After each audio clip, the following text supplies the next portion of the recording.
আসসালামু আলাইকুম and greetings. আমি coach Sadi, founder and CEO visa coach BD, coach and sales trainer. আমি আজকে কথা বলবো আপনাদের সাথে কানাডার ভিজিট ভিসা নিয়ে। কানাডার ভিজিট ভিসা, আমরা অনেকেই কানাডায় যেতে চাই এবং এর জন্য আমরা কানাডাতে ভিজিট ভিসায় আবেদন করে থাকি। কানাডার ক্ষেত্রে আপনি যখন ভিজিট ভিসায় আবেদন করবেন, এর জন্য আপনাকে কোনো অ্যাম্বাসি ফেস করতে হয় না, আপনাকে শুধুমাত্র বায়োমেট্রিক দিতে হয়। বায়োমেট্রিক কি?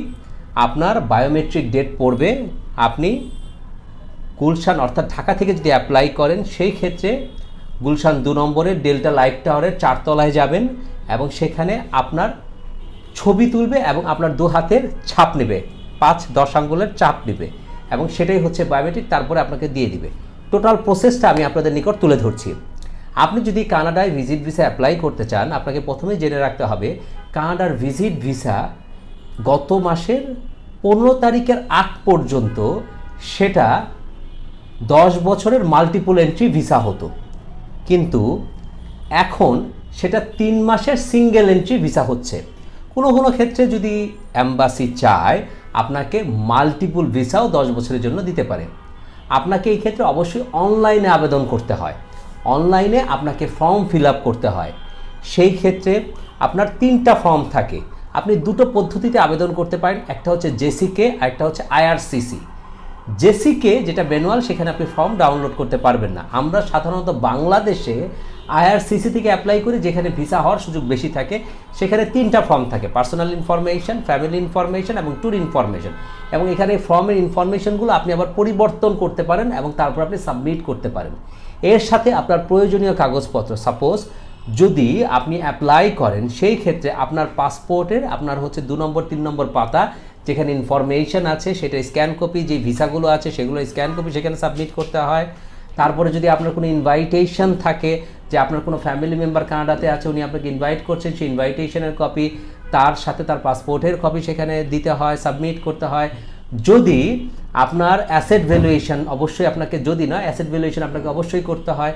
আপনার 300 টাকা স্ট্যাম্পে এফিডেভিট করে নোটারির মাধ্যমে অ্যাসেট ভ্যালুয়েশন করতে হবে, যেখানে আপনার সকল সম্পত্তির ডিটেলস থাকে, সেটাও সেখানে স্ক্যান করে সাবমিট করতে হয়। আপনার প্রোফাইল, আপনি যদি ব্যবসায়ী হন, ব্যবসায়িক সংক্রান্ত সকল কাগজপত্র, আপনি চাকরিজীবী হলে চাকরি সংক্রান্ত সকল কাগজপত্র সেখানে আপনাকে সাবমিট করতে হয়। এবং পাশাপাশি আপনার যত বাংলা কাগজ আছে ইংরেজিতে ট্রান্সলেট করে আপনাকে নোটারি করতে হয়, এবং যেগুলো আপনার ইংরেজিতে আছে সেগুলো নোটারি করে আপনাকে সাবমিট করতে হয়। এই সকল কাগজপত্র আপনি যখন সাবমিট করবেন, সাবমিট করার পরে প্রথম দিন অ্যাম্বাসি ফি টোটাল হচ্ছে 18,200, 185 ক্যাট। এই 18,200-এর মধ্যে 10,000 হচ্ছে অ্যাম্বাসি ফি, 8,200 হচ্ছে বায়োমেট্রিক ফি। আপনাকে যদি লাইফে আপনি একবার দেন এই 18,200, এই 8,200 বায়োমেট্রিক ফি সহ, তাহলে লাইফে এর পরবর্তী 10 বছর যদি আপনি পুনরায় অ্যাপ্লাই করেন ভিসা না পেলেও, সেই ক্ষেত্রে আপনাকে আর 8,200 টাকা দিতে হবে না, শুধুমাত্র 10,000 টাকা দিলেই হবে। আপনি সেই ক্ষেত্রে প্রথম যেদিন আপনি সাবমিট করবেন ফর্ম ফিল আপ করে, আপনার 10,000 টাকা অর্থাৎ 100 ক্যাট কেটে নিবে। তারপরে হচ্ছে আপনার 3 দিন পরে আপনার বায়োমেট্রিক ফি 8,200 টাকা কেটে নিবে। তারপর আপনার বায়োমেট্রিক ডেট পড়বে, সেদিন আপনি অ্যাম্বাসিতে যাবেন। আমাদের সেই ক্ষেত্রে বায়োমেট্রিক লেটার থাকে, অ্যাপ্লাই রিকমেন্ডেশন লেটার থাকে, একটা কনসেন্ট লেটার থাকে, এটা সব পাসপোর্ট সহ যেতে হয়।